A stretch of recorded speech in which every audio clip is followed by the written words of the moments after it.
a really informative, educational, fair use media criticism and political commentary show for you all tonight. The main topic I'm covering, you see listed as Republicans oppose truth, ? That has to do with Republicans rejecting this bipartisan January 6th commission, commission to look at the January 6th insurrection, the causes, and find out more information. And there had been a lot of work in the House of Representatives between Republicans and Democrats to come up with equal powers in a bipartisan commission, and then at the last minute the Republicans pulled out the rug from underneath the Democrats, or at least the negotiators, and said that they wouldn't sign on, and that they are going to have a partisan commission instead of a bipartisan independent non-congressional commission. They gave up sort of the 9/11 commission idea. Well, there may be one more chance to get it, but I'll talk about that more when I get to that topic. I will also be briefly covering the Infrastructure Week update. That was covered a lot on the Sunday shows. It's kind of a boring topic, but Pete Buttigieg was on multiple shows, the Secretary of Transportation now, and I will have him talking about that on one of the shows from Fox News Sunday. And then I'll have a brief update on a big story this week, more interest in the theory of the COVID-19 virus's origins as a lab accident from the Wuhan lab, rather than what they call zoonotic origin, which means coming from an animal. And I will have one clip from Dr. Scott Gottlieb on CBS News' Face the Nation at the end on that topic. But before I get to any of that, well, actually on my first main topic, for nostalgia's sake, I guess I decided to use a clip from Bill Maher's monologue on Friday. I haven't taken a Bill Maher clip in a long time, although I guess a lot of people still see him as liberal, and one of the things I've noticed recently is the word liberal. In the 15 years I've been doing the LiberalViewer channel on YouTube has... back at the beginning, it was mainly to try to rehabilitate the word liberal from attacks from conservatives, but I've noticed more and more that there are attacks from the left on the word liberal, like from democratic socialists and socialists in the progressive movement, and they see liberals as much more conservative on the left, and Bill Maher as sort of an exemplar of that conservative move amongst liberals, and they see him as, like I said, as an example of. And I don't think liberalism has moved to the right, and I don't really like those attacks from the left any more than I did from the right. But I do see Bill Maher has moved. I've talked sometimes about he hasn't quite done the full Dennis Miller, but I find it harder and harder to find humor in my disagreement with the things he's saying. I mean, I've been a fan of Bill Maher's for many, many years. I saw him live do his Politically Incorrect show. I've seen his live stand-up act, I don't know, maybe 10 times, something like that over the years. So I'm very familiar with Bill Maher, but I've been using clips of him less and less in my show. But he happened to do jokes on my main topic, and so that's what I'm going to start the show with. I thought one of these jokes, I mean, it's not even a joke. It's almost like the title of my main topic. And then there's one joke at the end that doesn't even make sense. So I will be critical of some of the jokes, which is something Bill Maher hates after we watch. And, you know, there's a link down in the video description, as usual, to my clip list, to the source of all the clips, including some of Bill Maher's monologue. But for some reason, they didn't put the whole... If you click on the link to the YouTube video of Bill Maher's monologue on the Real-Time channel, they only have like the first 3.5 minutes of it, which doesn't include the clip that I'm using, even though I've made it look like it's playing on a YouTube video, just because, for reasons, I've already talked too much, so I won't go into the technical reasons I'm doing that, but I will show you about a minute of Bill Maher's monologue that you can't see on the Real-Time YouTube channel, even though it looks like you can over in this clip. But the bad news is, of course, listen to this, that happened today. Senate Republicans have killed the bill to form an independent commission to look into the January 6th Capitol Hill riot. They say the whole thing is a thinly veiled Democratic plot to get to the facts.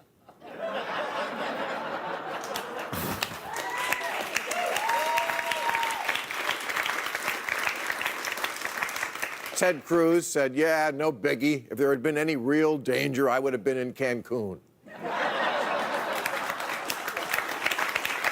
And, yeah, so this is how fucked up our country is, you know, because of filibuster and the 60 senators, it should be. 54 voted for that, only 35, and it killed it. Only 6 Republicans voted for this bill. Mitt Romney, Lisa Murkowski, the usual suspects in the non-terrorist wing of the Republican Party. Why do Republicans, by the way, even get a say in this? It's like...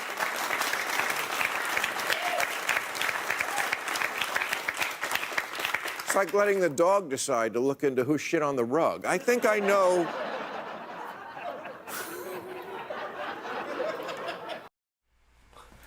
Now, Sandy's lying over there, and Sandy kind of liked that last year. I don't know. Sometimes Sandy does have that problem, but if you notice at the beginning of the premise he set up there, Bill Maher talked about how they wouldn't approve an independent commission, and that actually is an accurate description because the people populating this commission that was being proposed wouldn't have been members of Congress. They would have been former members of Congress, kind of like the 9/11 Commission, and I guess they would have been kind of independent, and it would have been equal Democrats and Republicans. But that's the thing; it would have been bipartisan, and that's what I was saying about the joke at the first joke, how Republicans were afraid that Democrats had this plot to find out the facts, and that's actually very close to what's happening, that the Republicans just don't want facts, especially facts that are found by a commission that the Republicans have half the power in, where they can't smear it as easily as a partisan witch hunt. You know, that's what Trump's favorite word, of course. And so... that is, and you'll see Bill Cassidy in a clip I'm showing coming up from NBC News' Meet the Press, actually making that argument that the commission that is now going to look into January 6th into the January 6th insurrection will be less bipartisan. It'll be controlled. It'll be a select committee, probably controlled by Democrats, kind of like the Benghazi investigations. So Republicans lost out on having equal power, but I guess they got the ability to try to smear whatever happens as a partisan Democratic witch hunt. But what doesn't make sense is, you know, why the joke at the end that I said Sandy like, you know, putting the dogs in charge of who shit on the rug or whatever. You know, why do they have a say anyway, was the setup of that joke. Well, it's because you can't have a bipartisan equal power commission that both sides buy into without the Republicans buying into it. That's why they have a say. I mean, there's still going to be a congressional investigation. It'll just be more partisan, and Republicans will attack it. And I don't know if that's going to help us or not. But anyway, that's my over-analysis of Bill Maher's jokes there. Some of them, I don't know. The Ted Cruz joke was kind of predictable. The terrorist wing of the Republican Party, I don't know. You can tell me what you think of Bill Maher's jokes and why those jokes didn't make it into the monologue clip that they uploaded to YouTube, but I will now move on to my news summaries.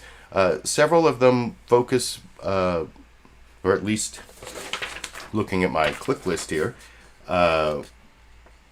several of them do focus on COVID-19 and the virus, especially in terms of how it's going away, and now it's Memorial Day weekend, and we're going to have like a COVID-free party summer or something like that. Or anyway, that's kind of the gist, at least in the United States, of the report from Mark Strassman. I put the news summaries in order from longest to shortest, and for some reason this week, Chuck Todd on NBC News' Meet the Press had no pre-recorded package that makes the NBC News Meet the Press news summary usually like 4 or 5 minutes long.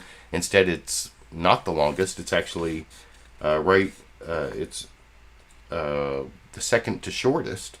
And CBS News Face the Nation has their very COVID-based news summary. And they also do this thing like Memorial Day this year versus last year. And they talk about the importance of Memorial Day, some common themes you'll see in all the news summaries, starting with CBS News' Face the Nation, John Dickerson, then handing it over to Mark Strassman, reporting from Atlanta as usual over in this clip. Good morning and welcome to Face the Nation this Memorial Day weekend, where we honor those Americans lost in wars fought to protect our country. Despite the sobering holiday, America's spirit is on the rise. Our senior national correspondent, Mark Strassman, begins our coverage today from Atlanta. The park is now closed. Sure, maybe these partiers in Washington state overdid it overnight. But you can also see why. America's breaking a year-long case of cabin fever. Glad the masks are coming off, and we're going to head up to the lake. Millions more are hitting the road. AAA predicts 37 million of us will travel more than 50 miles from home. That's a 60% jump from Memorial Day 2020. On this weekend last year, pandemic gloom darkened every phase of American life. The vaccine was still months away. Masking had become a must for millions. As a crisis, COVID was only worsening. New cases trended up in 29 states. And now, in 41 states, new cases are trending down. More grandkids will get spoiled again because air travel's soaring again. So far this weekend, the TSA has processed more than 3.5 million passengers. Last year, not even 600,000 flyers. It really is a kickoff to a return to travel for so many people across the country. Prices are often higher for gas, rental cars, hotel rooms, vacation house rentals. And with help wanted signs all over, service may be disappointing. What has improved, and sharply, attitudes. Seeing the smiling faces without those masks is a sight we've all been looking for. Health officials warn COVID is not on vacation. Take New Jersey's beach promotion called Shots at the Shore. Shots of the vaccine, not tequila. Now we're going to make it possible for beachgoers to simultaneously get some sun. Cue the sun, please. And at the same time, their first shot. 11 states have met the country's overall goal. 70% of adults have had at least one shot. With schools letting out, the CDC says summer camps where everyone is fully vaccinated can return to full capacity without masking or physical distancing. And with pools opening across the country, we're getting a chance to dive into summer. Atlanta's opening its city pools this weekend for the first time in more than a year. There's limited capacity, and outside the pool, you have to wear a mask. But it's one more sign that life is starting to feel normal again. John? Mark Strassman, thank you. Globally, the number of new cases and deaths are also going down, with Europe leading the way with the largest decline last week. But the World Health Organization warns that the pandemic is far from over. Senior foreign correspondent Elizabeth Palmer has more from London. Good.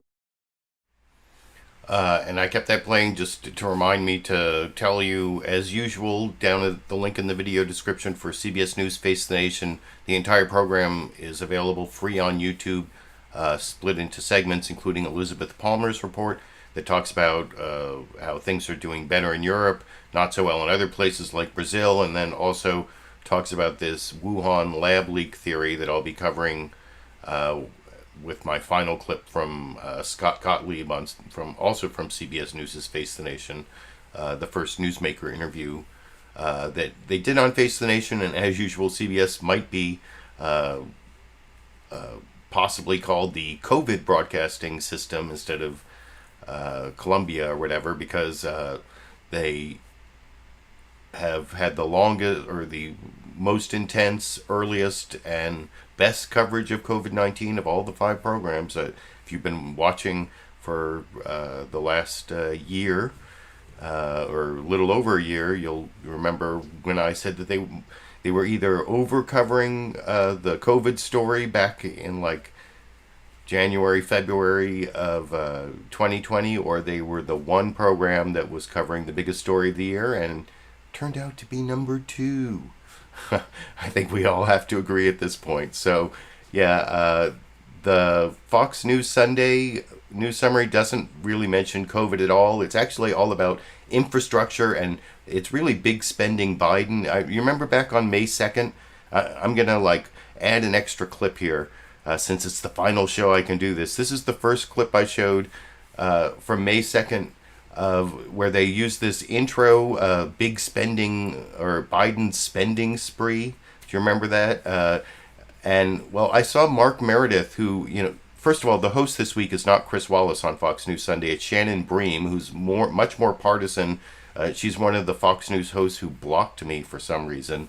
And then she gives it over to Mark Meredith, and he gives kind of the exact same report I saw him give yesterday, but after they show this graphic, Biden's spending spree, and then they have a little subtitle under the chyron that says Biden's spending spree the whole time.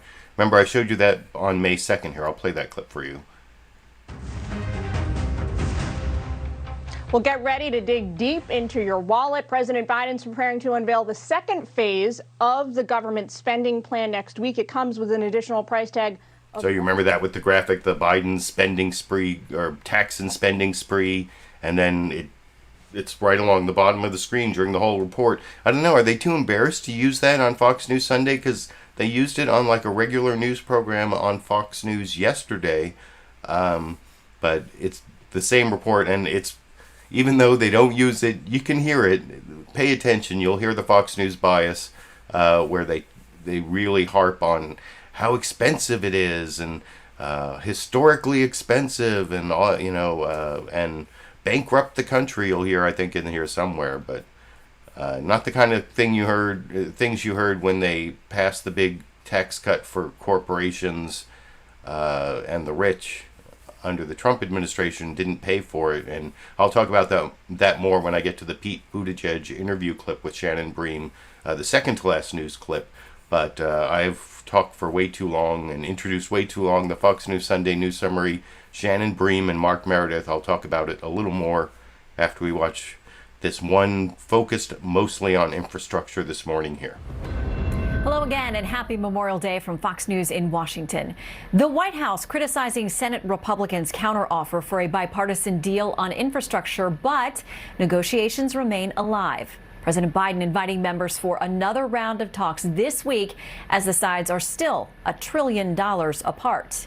Meanwhile, Mr. Biden released his first budget proposal on Friday as many Americans hit the road for the holiday weekend. The $6 trillion proposal includes money for education, research, broadband, and health care, the highest amount of federal spending since World War II. In a moment, we'll discuss the prospects for compromise with the Transportation Secretary Pete Buttigieg and lead GOP negotiator Senator Shelley Moore Capito. But first, let's turn to Mark Meredith, traveling with the president in Wilmington, Delaware. Mark. Shannon, President Biden's budget proposals are generating a lot of mixed reaction. Democrats, they appear thrilled with what they've seen so far, while Republicans are outraged, saying these ideas could bankrupt the country. President Biden's budget calls for massive new spending, including $2.3 trillion on infrastructure, a proposal already being hotly debated, $1.8 trillion to boost and expand safety net programs, and another $1.5 trillion in discretionary spending. It's just the president's core economic plan. Long-term investments that will increase the productive capacity of our economy. It also calls for funding Democratic priorities, from $36 billion to fight climate change, $2 billion to address gun violence, and $30 billion to expand housing assistance. For Republicans, it's a non-starter. This kind of spending will ensure that everybody's paying more for their houses, their rent, their groceries, you name it. Prices will go up. The White House insists with increased taxes on the wealthy and corporations, its spending plans will be paid for eventually. Republicans reject the premise, arguing rising inflation is already a warning sign the economy is in trouble. Inflation occurs when you're throwing too many dollars at too few goods, and that's exactly what's happening. On Friday, the Labor Department is going to release the latest jobs report, and this could be a big indicator about where America's economy is heading into the summer months. It could also have a big impact on those infrastructure negotiations, with the White House and Senate Republicans still appearing fairly far apart on a final deal. Shannon. Mark Meredith reporting from Wilmington, Delaware. Mark, thank you. Joining us now, Transportation Secretary Pete Buttigieg. Secretary, welcome back to Fox News. And I will have a Pete Buttigieg clip coming up, but look, it's a live Dash appearance for the final show, the final Sunday show. Dash isn't very happy that I made him wait all this time, so I'm going to let him go. But, don't knock down my microphone. Okay, so there you have your live Dash appearance. Sandy has left, but maybe we'll come back before the end of the show. Who knows? Might be able to get a total live Dash and Sandy clip. Although I do have a bonus Dash and Sandy or Dandy clip at the end for the Dash and Sandy fans out there. And and I saw Sexy Bob gave me a super chat contribution sometime earlier in the show and even before the show started. So thanks for both of those super chat contributions, Sexy Bob. I don't know if you're going to be one of the people who will be able to migrate over to Mondays, but I hope to see you as either a live or recorded show viewer for when I move it later, one day later. I think I am hearing Sandy, but so maybe I should move on to Dash answer. Oh, but I don't have my phone to record it. I'll have to go get that during the next clip and maybe get you a bonus Dash and Sandy clip besides the bonus Dash and Sandy clip at the end while we watch the next news summary. This is ABC News' This Week with George Stephanopoulos. There's all sorts of Dash and Sandy action going on, right? Oof. I wish I had my camera. They're like sniffing each other. They're face to face. I don't know if... Oh. It's a travesty. I'm not getting this clip. Anyway, sorry about that. But this ABC This Week with George Stephanopoulos news summary is very similar to the one you saw. There's actual conflict when Sandy just Dash just batted Sandy in the nose. And in the butt. I don't know what's going on here. I'm gonna have to deal with this ruckus while I play the ABC This Week with George Stephanopoulos news summary. Martha Raddatz co-host while I break up to what's going on over here. While you watch this clip. Good morning and welcome to This Week on this Memorial Day weekend. It's the unofficial start of summer, and with COVID cases rapidly dropping and over 40% of the country now fully vaccinated, travel is roaring back. Another big step in a long return to normalcy. Of course, Memorial Day is at its core about remembering those who have served and sacrificed. We'll bring you that extraordinary story about a sole survivor. But we begin with the travel surge. On the road and in the air, nearly 2 million people passing through TSA checkpoints Friday, setting a new pandemic record. We'll talk to Pete Buttigieg momentarily, but let's first check in with our correspondent Trevor Ault at LaGuardia Airport. Looks crowded there, Trevor. It definitely is, Martha. America is certainly getting back on the move once again. 37 million people are estimated to be traveling this Memorial Day weekend, and we've already seen several pandemic travel records. On Friday, we saw a new record high for gasoline demand, and on Friday, the TSA screened 2 million people. That is 6 times as many as we saw this time last year. In fact, some airlines say their domestic leisure travel numbers have already surpassed what they were in 2019. Tourist hotspots like Miami Beach and today's Indy 500 are really drawing out the crowds after a year spent at home. But we still do have a little bit of a ways to go to complete the rebound. Those TSA screening numbers were down about 24% compared to 2019. But airlines are banking on a busy summer. Now, if you were among the many who traveled Thursday and Friday and you noticed some excessive slowdowns or traffic, experts say the worst of it is over, but you'll probably still have some added congestion as you make your way home. It is just one of the symptoms, Martha, of America returning to normal.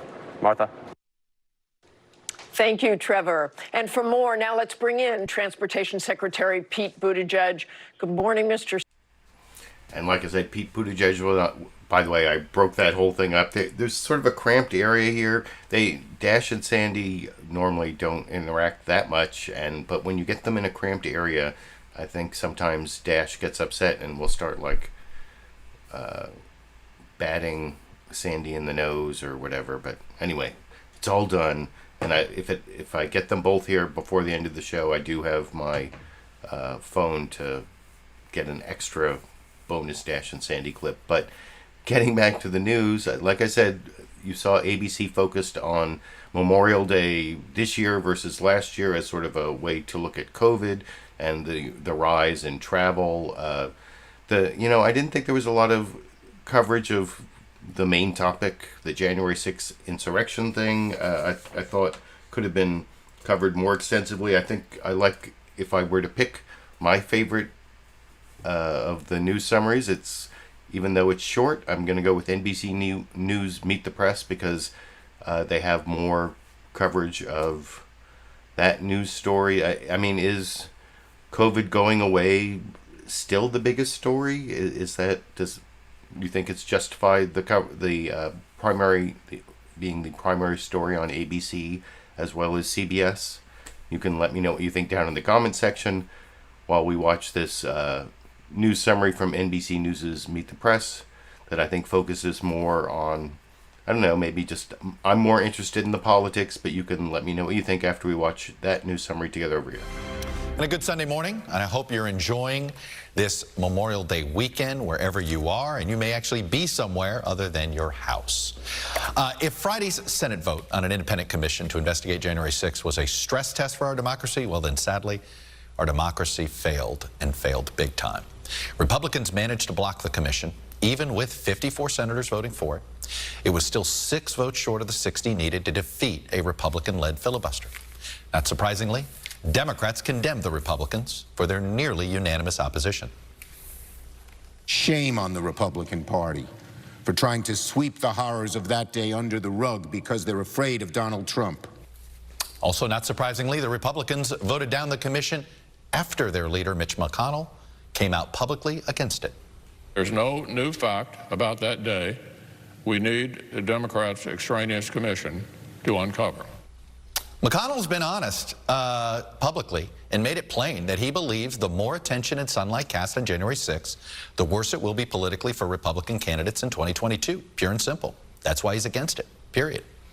So on a Memorial Day weekend, when we honor men and women who gave their lives defending our democracy, this Congress has chosen not to establish a bipartisan commission to investigate the worst attack on our capital, the citadel of this democracy, since the War of 1812. Among those disappointed by this vote was Barbara Comstock. She's a former Republican congresswoman from Northern Virginia. She was shepherding a group that was lobbying for this panel. The group included the mother and girlfriend of Brian Sicknick, the Capitol police officer who died as a result of the January 6th assault, and 2 other officers. Barbara Comstock joins me now. Barbara, welcome back to Meet the Press. Let me start with, I want to put up the statement that Gladys Sicknick put out before you guys started. Now, I will have a clip of Barbara Comstock, the former Virginia Republican or former Virginia representative in the U.S. House of Representatives for the Republicans, because even though my main topic is Republicans oppose truth, they didn't have a lot of Republicans on the Sunday shows they had former Republicans. You saw they had West Virginia Senator Capito. Is that her? I have to look up her name again. She was on Fox News Sunday, but of course, Shannon Bream never even asked about the January 6th Commission. They talked about it, on their panel, including some former Republicans, but never quizzed a U.S. senator, Republican senator from the state of West Virginia about the lack of bipartisan buy-in on this January 6th Insurrection Commission. But I just wanted to point out that that's why I only have former Republican Barbara Comstock as a Republican talking about Republicans opposing truth. And then I have 2 Democrats, Kirsten Gillibrand from New York, and then a sort of related note from Pete Buttigieg. But before I get to those 3 newsmaker clips, I want to show you the final news summary. This is the shortest news summary from CNN State of the Union. Jake Tapper, State of the Union this week, is giving thanks and thinking about the people who sacrificed on Memorial Day. You saw that whole thing talked about on multiple previous news summaries, also comparing, this Memorial Day to 1 year ago and how different it is.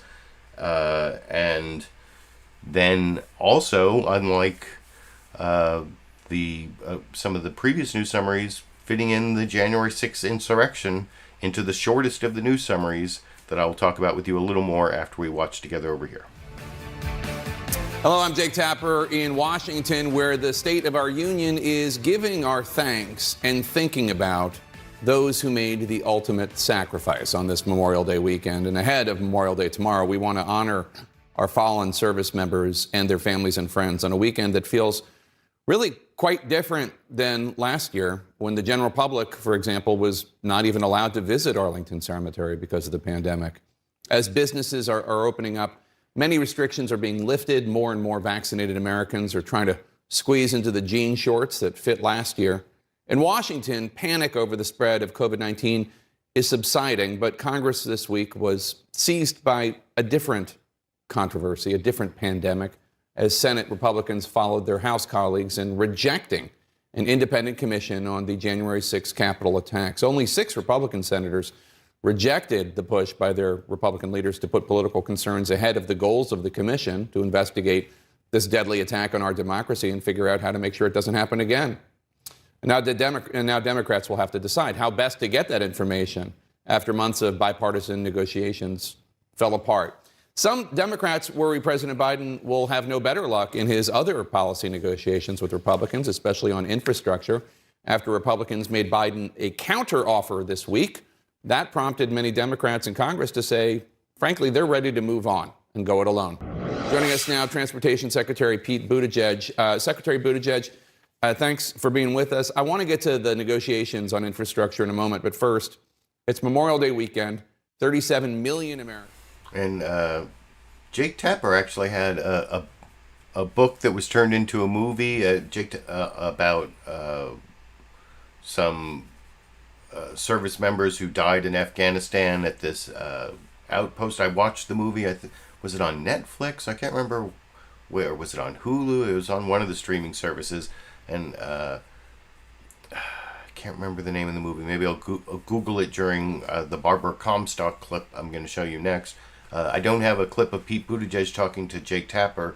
I have him talking to Kirsten Gillibrand coming up after Barbara Comstock, but I do have 2 Pete Buttigieg clips from other appearances, like I said, on ABC and Fox News Sunday coming up.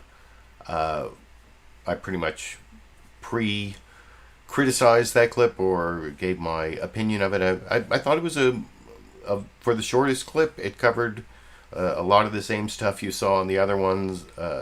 In some ways, it was the most extensive coverage of all the topics, even though it was the shortest news summary. So Jake Tapper gets credit for that, I guess, maybe. But let me get to the first of my newsmaker clips.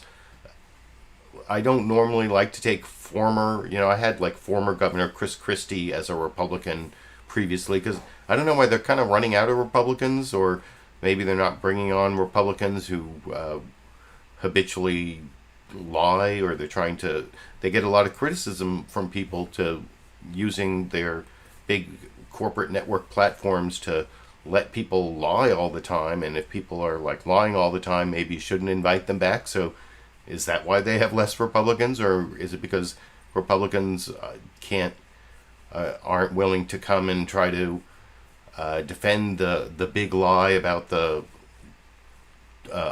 election of Joe Biden being a theft from the real winner, Donald Trump, and all that, and why the Republicans didn't want to have a bipartisan commission rather than the more partisan commission that's going to result from their rejection. I told you earlier that Bill Cassidy explained that the Republican senator from Louisiana who voted to convict Donald Trump in the second impeachment, he made that argument, and you'll hear Barbara Comstock say, that's what we said. That's what we kept saying. It was like this bipartisan commission is so much better than what's going to happen if the Democrats do a partisan investigation. And she also, before the end of this clip, I think Barbara Comstock gets like the soundbite of the week when she talks about how Republicans might react if Trump went missing. And I'll talk about that a little more after we watch that clip from NBC News' Meet the Press this morning together over here. I'm curious. I want to play something that Bill Cassidy said, because I thought it was he put together what I thought could have been an effective argument to convince skeptical Republicans to vote for the commission. Here was his rationale. Ask the American people, are they more likely to trust an independent commission not composed of members of Congress, or are they more likely to trust one handpicked by Speaker Pelosi? Pretty clear who they would most trust. And I think this is as much as anything about building trust with the American people. You and I both know I could picture Mitch McConnell in another world making the case for this commission using Bill Cassidy's argument. Well, that was exactly the argument that we were making to the senators, and Senator Cassidy is exactly right. And he was so gracious in meeting with the family, and he even indicated, how close his family was to Capitol police officers and how his daughter had been close to them since she grew up in this area. So we were, he makes the best case, and I talked to one of the 35, I've talked to a number of the 35 in the House who voted for it, and that's exactly the argument that those who voted for it made to their constituents, some of whom aren't happy that they're doing this, but that's the whole point. It would be nonpartisan. But it's this protection, I think, and I understand Republicans want to get away from Donald Trump. I mean, if Donald Trump disappeared tomorrow, I don't think you'd have many Republicans in the search party. Right. Maybe a few prosecutors, but not Republicans. They want to get away from him. But the problem is he's not going to go away.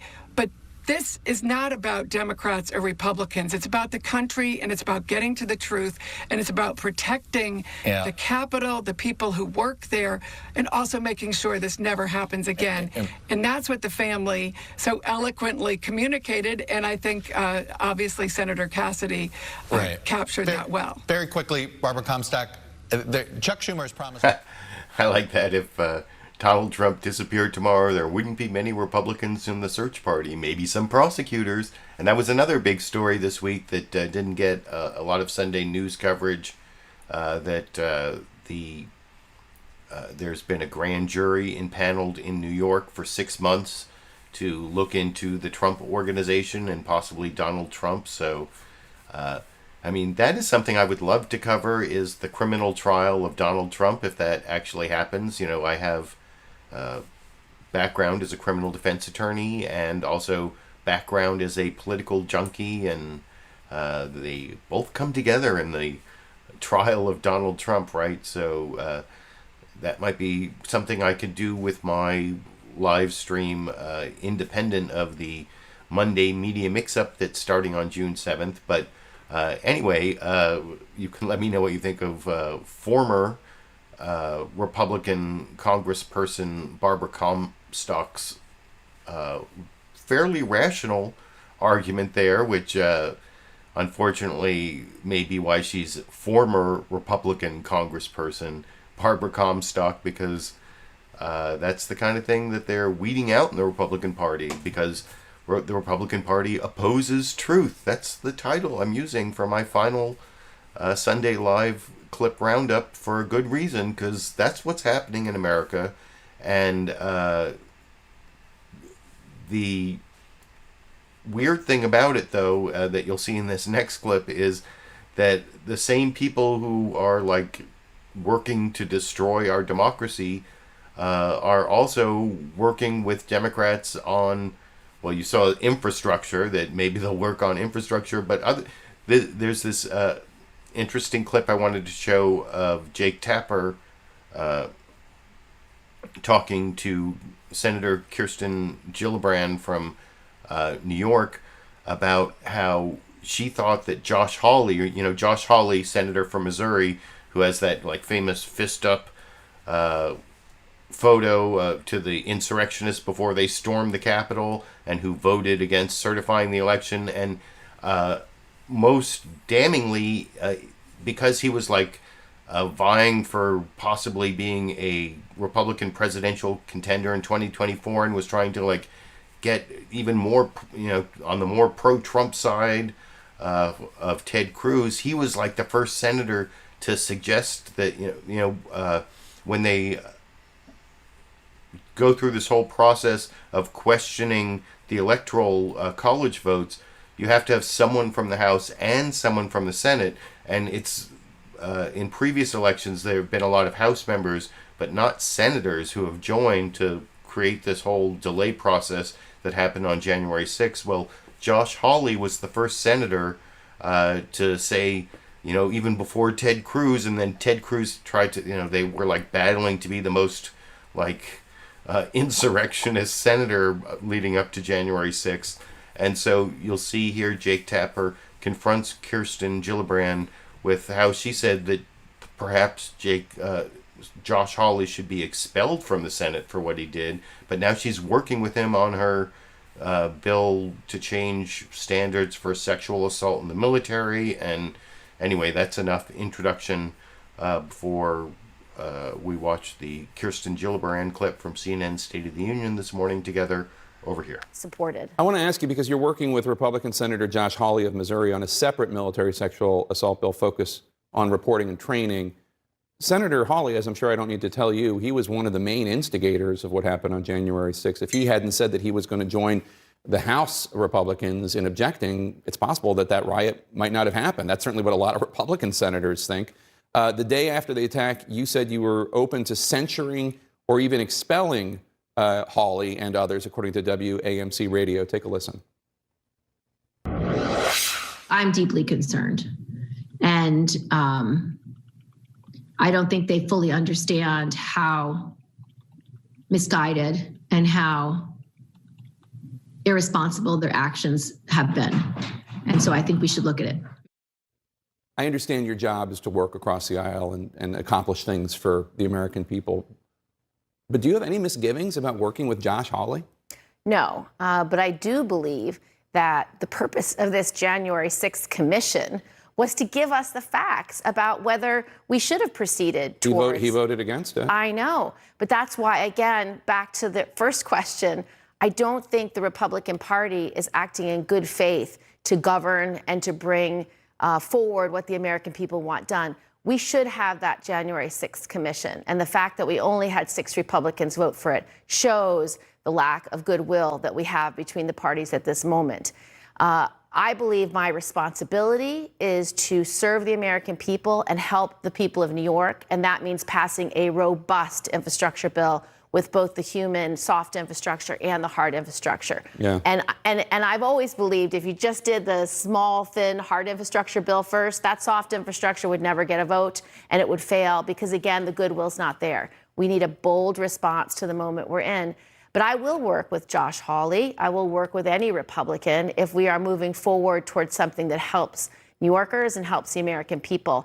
And it's my responsibility to work with everybody. And I have done that my entire 11 years in the Senate. I want to ask you before you go, the Supreme Court is now preparing to hear a case about a Mississippi law that would ban... and that's something else I could cover is like Supreme Court cases. I've been thinking of doing something about Roe versus Wade before Roe v. Wade and the other protections, reproductive justice protections that have been in place for women since the early 1970s.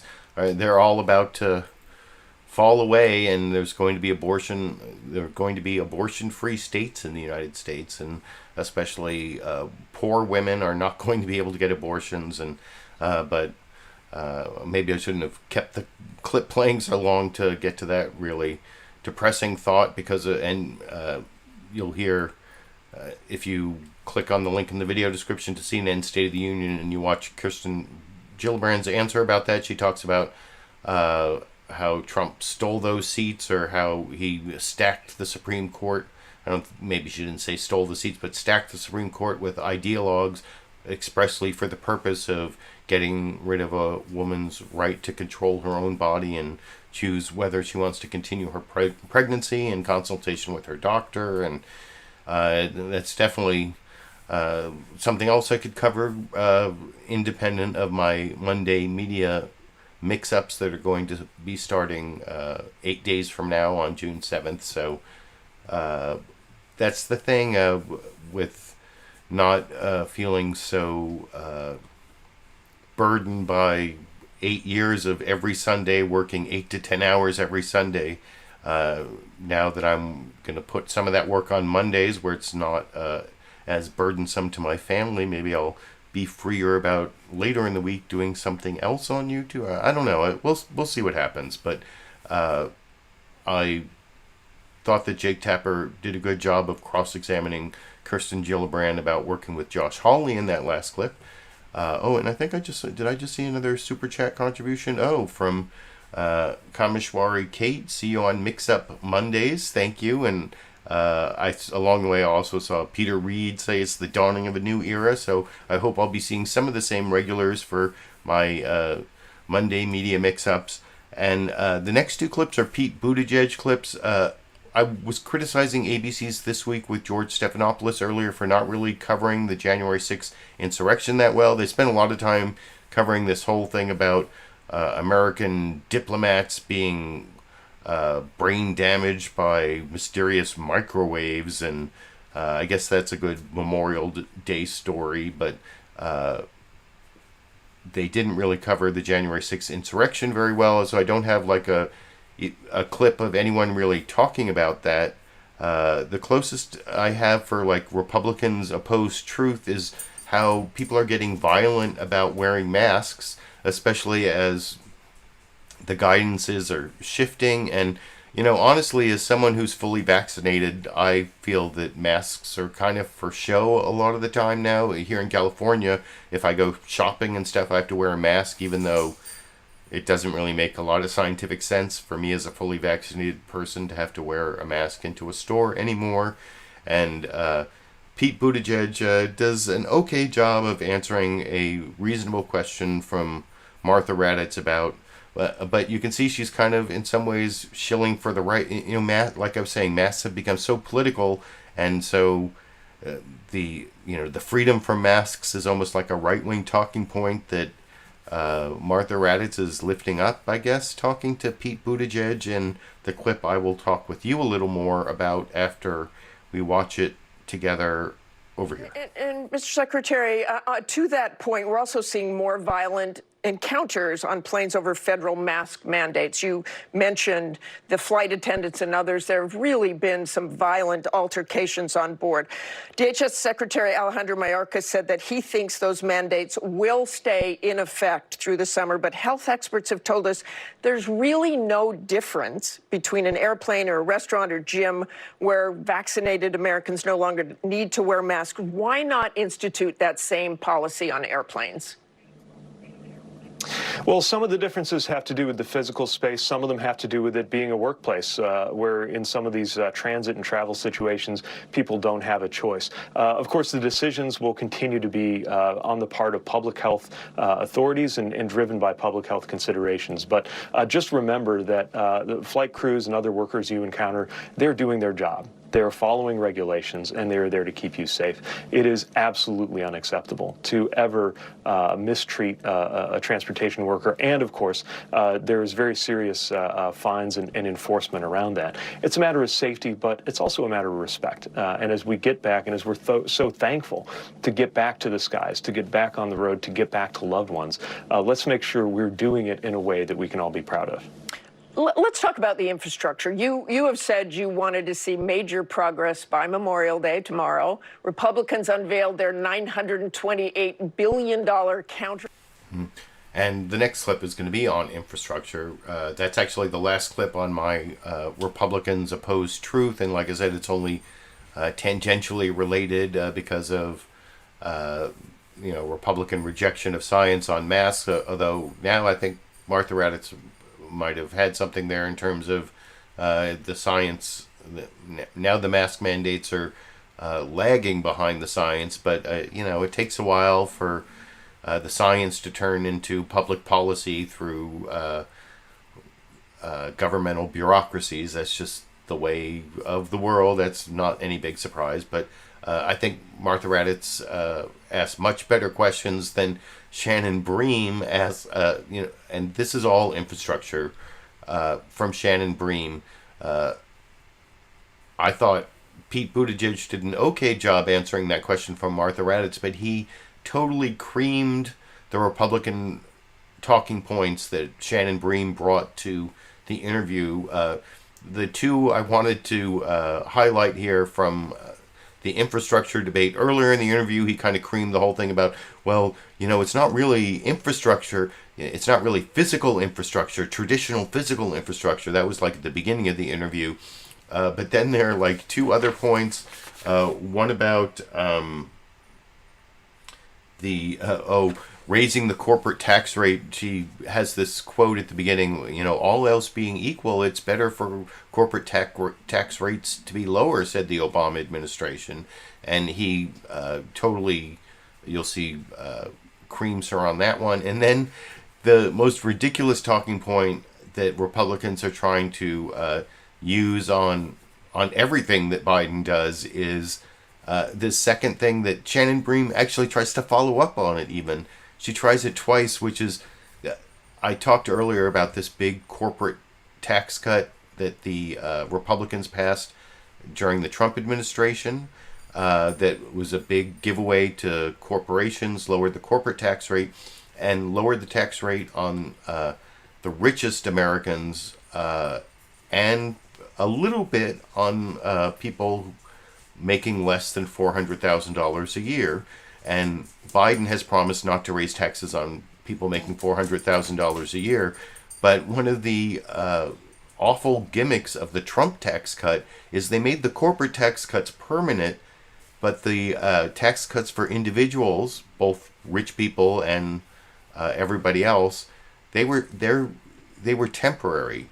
That was like a built-in little time bomb, so that if Democrats were in power, when those taxes go up, Shannon Bream could do what she tries to do here, and is totally ridiculous, because if Republicans pass a tax cut that's temporary and built into the law in like 2025, that tax cut disappears, does that mean Democrats raise those taxes if they don't do anything?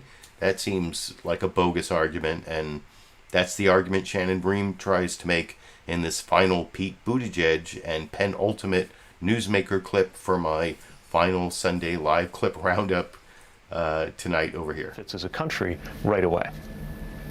Even President Obama warned about raising the corporate tax rate. In his 2015 economic report, he said this: all else equal, a higher effective marginal rate for businesses will tend to reduce the level of investment, and a lower effective marginal rate will tend to encourage additional projects and a larger capital stock. Increases in the capital available for each worker's use boost productivity, wages, and output. He had caution as well about doing that. Well, the very first words in those comments were all else equal, and unfortunately, all else is not equal right now. A lot of companies don't pay the so-called sticker rate. Matter of fact, we had many corporations recently make billions of dollars in profits and pay zero in taxes. And the American people know that that doesn't make sense. And I think it's one of the reasons why among Americans there's remarkable bipartisan support for the tax policies of this administration. Republicans, independents, and Democrats see that a lot of corporations aren't paying their fair share when small businesses and families are. And so when we're talking about how to fund infrastructure investments or how to pay for the president's budget, we believe that the time has come for everybody to be paying their fair share. And again, not a high rate. I mean, most of my lifetime, the corporate tax rate's been 35. We're saying it ought to be 28. So lower than it's been most of our lifetime, but enough to get the job done so that we can get deficits under control and, most importantly, make the investments that are going to be required for America to thrive. You talk about everyone paying their fair share. It's a popular talking point. The president has talked many times about the fact that he doesn't want to raise taxes, and he won't on people who are making less than $400,000 a year.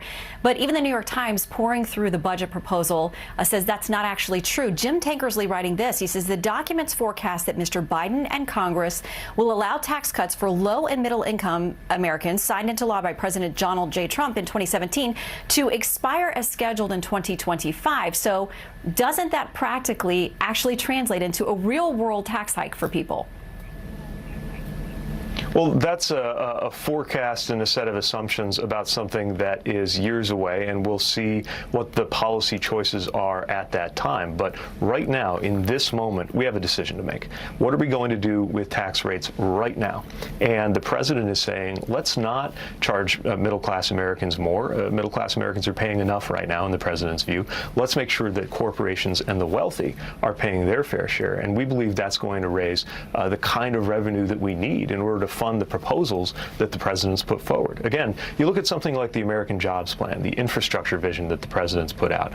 The entire thing is paid for across 15 years. By year 16, deficit's going down, and he does it without asking one penny from the middle class. But if this budget proposal, the $6 trillion budget proposal, which encompasses those things, actually lets those tax rates expire, that tax cut expire, and it's premised on that being part of the funding for this plan, doesn't it equate to a tax hike on people making less than $400,000 a year? You know, I feel like there are some politicians hoping to have a hypothetical debate about decisions Congress will make in 2025 to get out of the real debate we're having in 2021 about what tax policy ought to be right now. The president is saying that we've got to make sure corporations and the wealthy pay their fair share. The American people agree with him, and we think it's time to get that done. So negotiations continue this morning on the infrastructure package, but one of the... So, like I said, wasn't that a bogus argument that Republicans made their tax cuts temporary and they're expiring in 2025, and if you don't plan to somehow keep those temporary tax cuts past 2025, you're raising people's taxes? Whatever, you can let me know what you think about that down in the comments section. Before I get to the final newsmaker clip on the final topic of this increasing coverage of the possibility that the COVID-19 virus leaked from a Wuhan lab, I did see a couple more.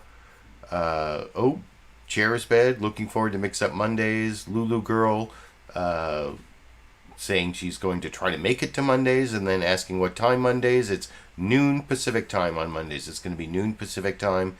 Sexy Bob wants me to prove I'm wearing short pants, but you really want to see me wearing short pants? I could stand up and show my short pants, but I'm not sure anyone really wants to see that. I am wearing pants. I am wearing pants. If I used to be a big David Letterman fan, and his production company is Worldwide Pants, and sometimes he would do this thing on the show. I'm not wearing pants. I'm not wearing. Well, anyway. I am wearing pants, that's my point. But thank you for that, Sexy Bob, for that third Super Chat contribution. And now let me get to, there was lots of coverage, especially on Fox News, how we were right all along and Trump was right all along about how the COVID-19 virus was leaked from a Wuhan, or was the result of a lab accident. Although a lot of Republicans were saying it was like an intentional attack by China. And there's not really evidence for that. But the thing is, there isn't a lot of evidence for the lab leak hypothesis. It's just that there's more circumstantial evidence for it and less evidence for the zoonotic transfer. You know, some things have been ruled out, like the wet market hypothesis that was talked about early on in the pandemic. And Scott Gottlieb, who was FDA commissioner under the Trump administration. He's on the board of Pfizer and some other board now. I can't remember. On the board of one of the vaccine makers. And anyway, I thought that he did a good job of explaining the evidence on the Wuhan lab leak hypothesis or whatever, and how the ledger has changed a little bit since this was a prime conspiracy theory that Trump was putting forth without any evidence. And there's still not that much evidence. That's the whole point I'm trying to make before I show the final newsmaker clip of my final Sunday live clip roundup before moving to Mondays over here. So usually when we're together, we talk about the past and look towards the future. But this week we've been talking a lot about the past. Why is it that there is now a conversation about how this pandemic started And why is that important?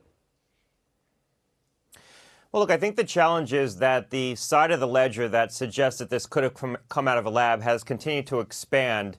And the side of the ledger that suggests that this could have come from a zoonotic source, come out of nature, really hasn't budged. And if anything, you can argue that that side of the ledger has contracted because we've done an exhaustive search for the so-called intermediate host, the animal that could have been a host to this virus before it spread to humans. We have not found such an animal.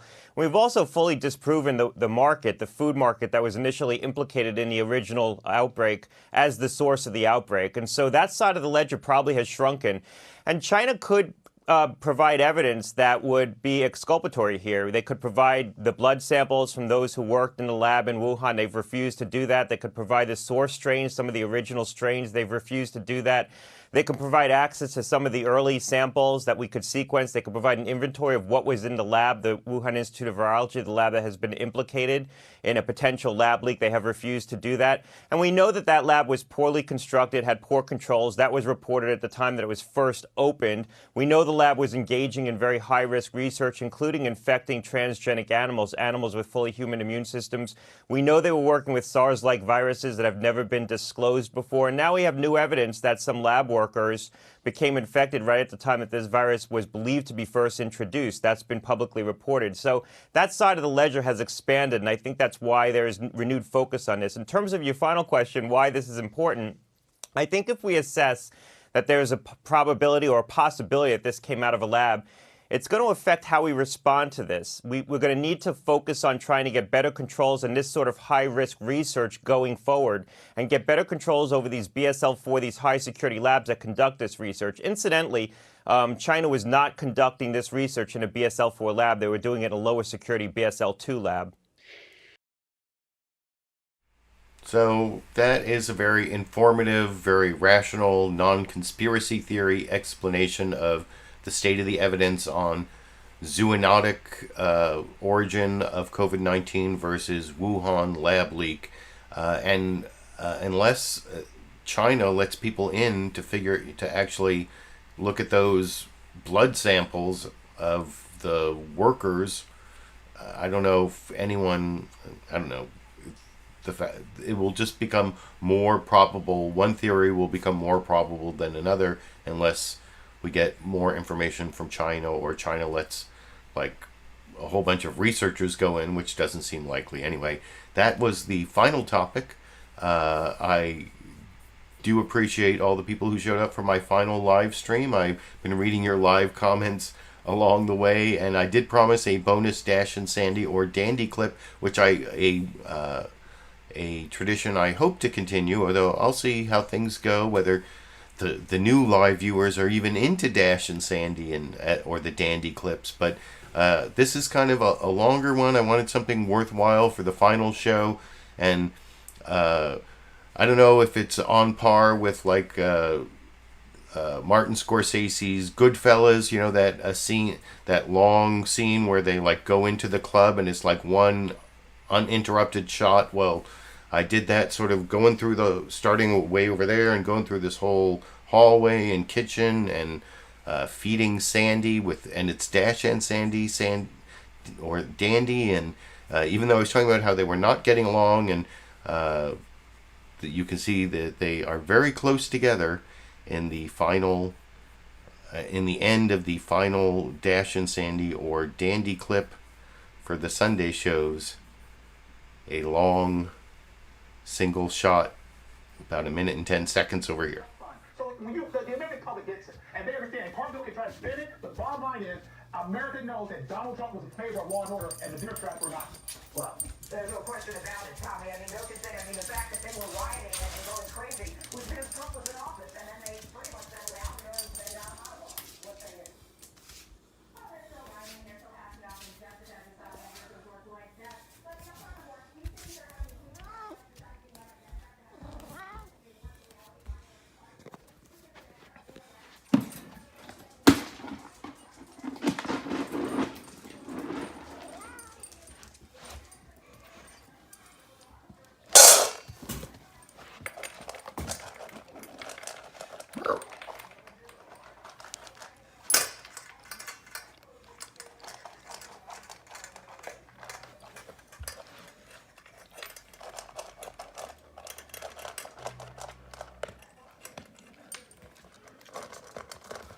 Hey, let Sandy have her own food.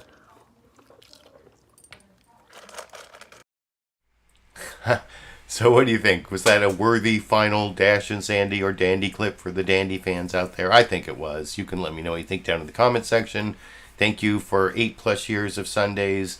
It's not really over. It's just moving to Mondays, giving me a little more time to prepare the show and a little more family time on Sundays. So I hope you appreciate that, and I appreciate all of you. And until noon Pacific time on June 7th, or until I have some reason to upload one of these other types of videos I've been talking about, I guess I will be seeing all of you around the internet.